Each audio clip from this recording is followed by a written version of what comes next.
La preuve se fait que ce même Springporton avait été précisément l'envoyé de Paul après de lui lors de son consulat. Et sur Gustave IV, il a dit que ce prince s'était annoncé au début pour un héros et n'avait fini que comme un fou, qu'il avait marqué de bonne heure par des traits fort remarquables. Encore enfant, on l'avait vu, disait-il, insulter Catherine par le refus de sa petite fille. Au moment même où cette grande impératrice sur son trône est au milieu de sa cour, n'attendait plus que lui pour la cérémonie de mariage. Plus tard, il n'avait pas moins insulté Alexandre en refusant, après la catastrophe d'Épole, l'entrée de ses États à un des officiers du nouvel empereur et répondant aux plaintes officielles que lui étaient adressées à ce sujet. Alexandre ne devait pas trouver mauvais que lui, Gustave, qui pleurait encore l'assassinat de son père, ferma l'entrée de ses États à l'un de ceux qui, la voix publique accusait d'avoir émulé le sien de Louis-Alexandre. À mon apparition, la souveraineté, disait l'empereur, il se déclara mon grand antagoniste. On eût dit qu'il ne voulait rien moins que recommencer le grand Gustave Adolphe. Il courut toute Allemagne pour la muter contre moi lors de la catastrophe des ducs d'Enghien. Il jura de le venger de sa personne et plus tard renvoya insolemment l'aigle noir au roi des Prusses parce que celui-ci avait reçu ma Légion d'honneur. Enfin, son moment fatal arriva, disait l'empereur, une conspiration peu commune l'arracha du trône et le déporta hors de ses états.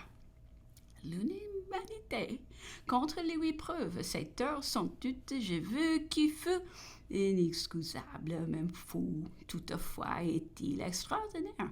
Et sans exemple que dans cette crise, il ne se soit pas tiré une seule épée pour sa défense, soit par affection, par reconnaissance, par vertu, ou par niaiserie même.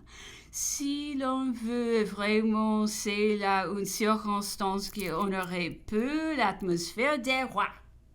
Ces princes, Bayouté, trompés par les Anglais qui voulaient en faire leur instrument repoussé par ses proches parut vouloir renoncer au monde, et comme s'ils eussent senti son existence flétrie par son mépris des hommes et son dégoût des choses.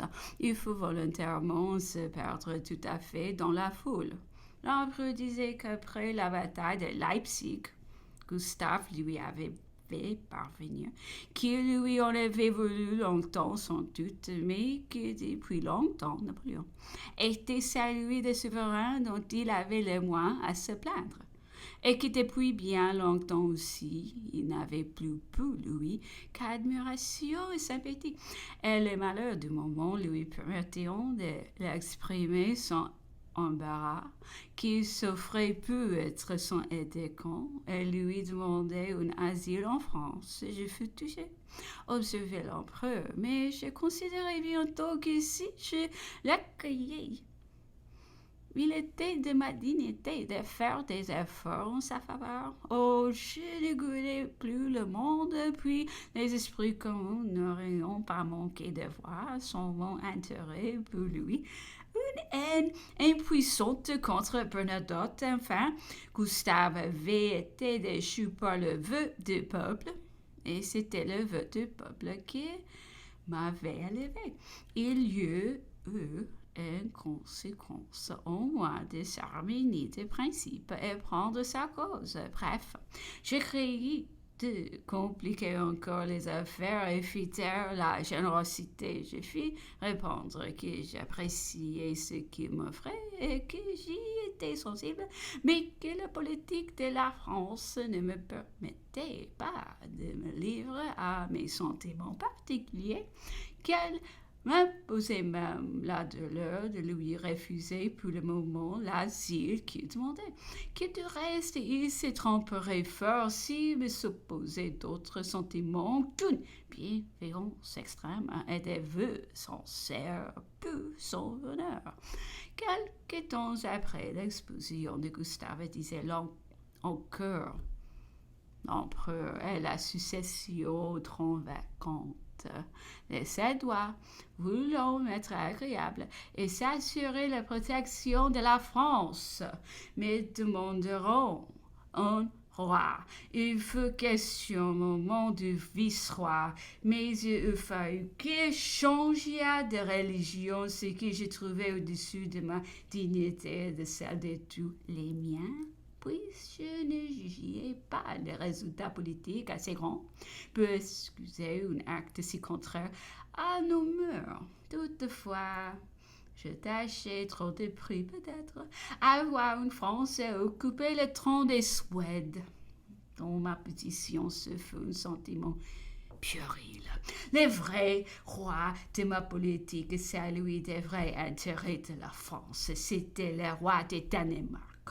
Parce que j'ai alors gouverné la Suède par mon simple contact avec les provinces danoises. Bernadotte fut élu et les deux à ce que sa femme était sûre de celle de mon frère Joseph. Régnons alors dans Madrid. Bernadotte, affichant grande pendance, vint me demander mon agrément, protestant avec une inquiétude trop visible qu'il n'accepterait qu'autant que cela me serait agréable. Ouais, monarque élu du peuple, je vais à répondre que je ne savais point m'opposer aux élections d'autres peuples. C'est ce que j'ai dit à Bernadotte, dont toute l'attitude trahissait l'anxiété qui faisait naître l'attente dans ma réponse, ajoutant qu'il n'avait qu'à profiter de la bienveillance dont il était l'objet, que je ne voulais avoir été pour rien dans son élection, mais qu'elle avait mon sentiment et mes vœux.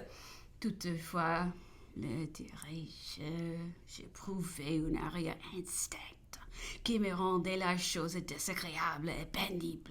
En effet, Bernadotte a été le serpent nourri dans notre sein. À peine il nous avait quittés qu'il était dans le système de nos ennemis et que nous avions à la surveiller et à la craindre. Plus tard, il a été une des grandes causes actives de nos malheurs. C'est lui qui a donné à nos ennemis la clef de notre politique, la tactique de nos armées. C'est lui qui leur a montré le chemin.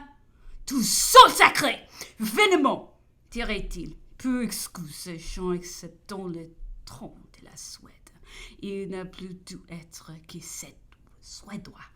Excuse banale, bonne tout au plus peu la multitude et la vulgaire des ambitieux peut prendre femme. On ne renonce point à sa mère, encore moins est-on à lui percer le sein, est à lui déchirer les entrailles. On dit que son est répenti plus tard, c'est-à-dire quand il n'était plus temps et que le mal était accompli. Le fait est qu'en se retrouvant au milieu de nous, il s'est aperçu que l'opinion en faisait justice. Il s'est senti frappé de mort. Alors ses yeux se sont essillés, car on ne sait pas dans son aveuglement à quel rêve n'auront pas pu le porter sa présomption et sa vanité. Et comme à la suite de cela et de beaucoup d'autres choses encore, j'ai osé me permettre de lui faire observer comme un jeu du hasard, bien bizarre, bien extraordinaire, que le soldat Bernadotte appelait à une couronne où la protestantisme était de rigueur, se trouvait précisément né protestant et que son fils, destiné par là à régner sur des Scandinavies, s'est présenté au milieu d'eux précisément avec le nom d'Oscar. Mon cher, a repris l'empereur. C'est que ce hasard t'en cité, dont les anciens faisions Dieu, qui nous étonne chaque jour, nous frappe à chaque instant, ne nous apparaît après tout si singulier, si bizarre, si extraordinaire, que parce que nous ignorons les causes secrètes tout naturelles qui l'ont amené. Et pourtant, il suffit de cette seule combinaison pour créer de merveilleux et d'enfanter des mystères. Ici, par exemple, quant au premier article de s'être trouvé des protestants. N'en faites pas honneur au hasard. Rayez celui-là. Quant au second, le nom d'Oscar. C'est moi qui fousse le parrain. Et quand je l'ai nommé, j'ai redouté aussi. Il se présenta donc tout naturellement. Vous voyez, frère, combien est simple ce que vous étonnez.